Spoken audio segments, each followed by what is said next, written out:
Terima kasih pemirsa, Anda masih bersama kami di Selamat Pagi Indonesia. Kita lanjut informasi di pagi hari ini pemirsa bahwa setiap tanggal 5 Juni dunia memperingati Hari Lingkungan Hidup Sedunia atau World Environment Day. Peringatan ini ditetapkan oleh Perserikatan Bangsa-Bangsa atau PBB di tahun 1972 dalam momentum konferensi Stockholm di Swedia. Tujuan utama dari peringatan ini adalah meningkatkan kesadaran masyarakat dunia terhadap pentingnya menjaga lingkungan sekaligus mendorong tindakan nyata untuk mengatasi berbagai persoalan seperti lingkungan. Konferensi ini pemirsa menjadi tonggak sejarah lahirnya gerakan lingkungan di dunia modern saat ini, terutama di internasional. Dan untuk pertama kalinya, isu lingkungan ini ditempatkan sebagai agenda global yang harus menjadi perhatian bagi seluruh negara.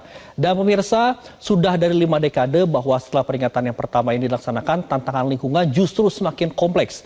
Hari Lingkungan Hidup Sedunia ini kini menjadi kampanye lingkungan terbesar di dunia yang diikuti lebih dari 150 negara setiap tahunnya. Hari ini pemirsa, kami akan menghadirkan infografis kepada Anda berkaitan dengan Hari Lingkungan Hidup. Mengapa sih kita harus selalu peduli terhadap lingkungan hidup ini? Kita mulai dari hal yang pertama, yaitu karena suhu bumi ini terus meningkat. Kalau kita ketahui pemirsa bahwa suhu rata-rata di bumi ini terus meningkat akibat dari akumulasi gas rumah kaca. Seperti misalnya saja karbon dioksida, kemudian metana, dan nitrogen oksida yang berasal dari pembakaran bahan bakar fosil, industri transportasi, dan deforestasi, dan juga berbagai hal lainnya sehingga suhu bumi ini bisa terus meningkat. Dan kalau kita ketahui sendiri pemirsa bahwa suhu rata-rata global saat ini telah meningkat sekitar 1,1 hingga 1,3 derajat Celcius. Ini bila dibandingkan dengan era-era praindustri, ternyata dunia saat ini sudah semakin panas. Dan dekade terakhir ini menjadi periode terpanas dalam sejarah pengamatan modern.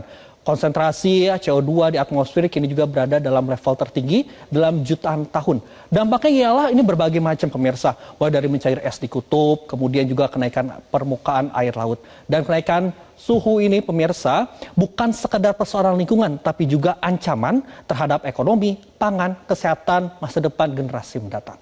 Selanjutnya pemirsa, kita akan membahas mengenai terkait dengan cuaca ekstrim yang makin sering terjadi akibat dari perubahan iklim yang menyebabkan atmosfer menyimpan lebih banyak panas dan juga uap air sehingga meningkatkan intensitas cuaca ekstrim. Bentuk cuaca ekstrim ini berbagai macam, mulai dari hujan yang sangat lebat, kemudian juga banjir besar. Dan perubahan iklim ini tidak hanya membuat bumi semakin panas, tapi juga membuat cuaca semakin tidak menentu dan juga berbahaya. Ketiga pemirsa, terkait dengan timbunan sampah yang terus bertambah. Hal ini diakibatkan karena pertumbuhan penduduk, urbanisasi, dan juga pola konsumsi masyarakat yang menyebabkan produksi sampah ini meningkat sangat cepat. Fakta global pemirsa mencatatkan bahwa dunia ini menghasilkan miliaran ton sampah setiap tahunnya. Sampah plastik ini menjadi salah satu masalah lingkungan terbesar. Sebagian besar sampah plastik ini tidak didaur ulang dan juga berakhir di lingkungan. Dan Indonesia ini termasuk salah satu negara dengan produksi sampah yang besar, terutama adalah sampah rumah tangga.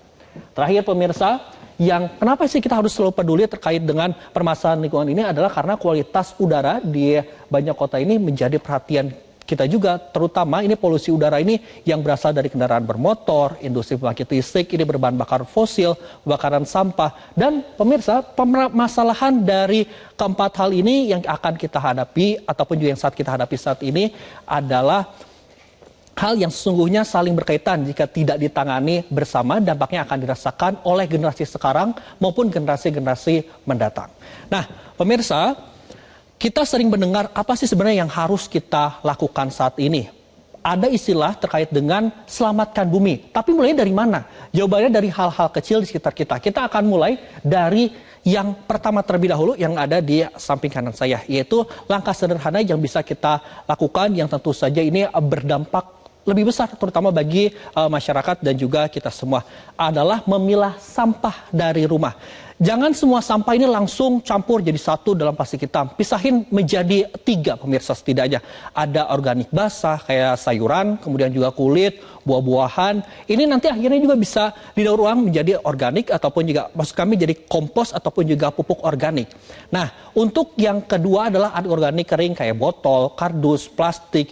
Ini semua bisa pilah begitu sehingga nantinya ini bisa dijual juga ke bank sampah. Dan yang ketiga adalah B3 atau residu kayak baterai, popok, dan kumpulan-kumpulan khusus lainnya. Kenapa penting pemirsa untuk memilah sampah ini dari rumah?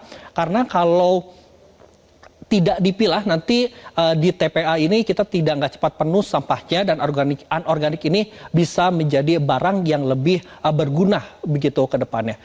Yang kedua adalah mengurangi kemasan sekali, yaitu sekali pakai, maksud kami. Mengurangi kemasan sekali pakai ini, jadi tiap hari kita nggak sadar kalau kita itu sering menggunakan kantong plastik, kemudian juga sedotan, cup kopi, ataupun juga yang lain sebagainya. Padahal kalau kita lihat begitu penggunaan dari plastik-plastik ini butuh 100 hingga 1000 tahun untuk terurai.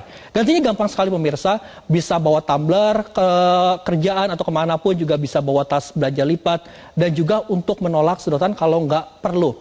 Jadi sebagai action kecilnya saya nggak pakai kantong plastik ya, jadi bisa menggunakan kantong belanja yang sudah disediakan dari rumah. Kalau kita lihat pemirsa, satu orang bisa mengurangi satu sampah plastik, artinya 365 plastik dalam setahun ini kita bisa kurangi.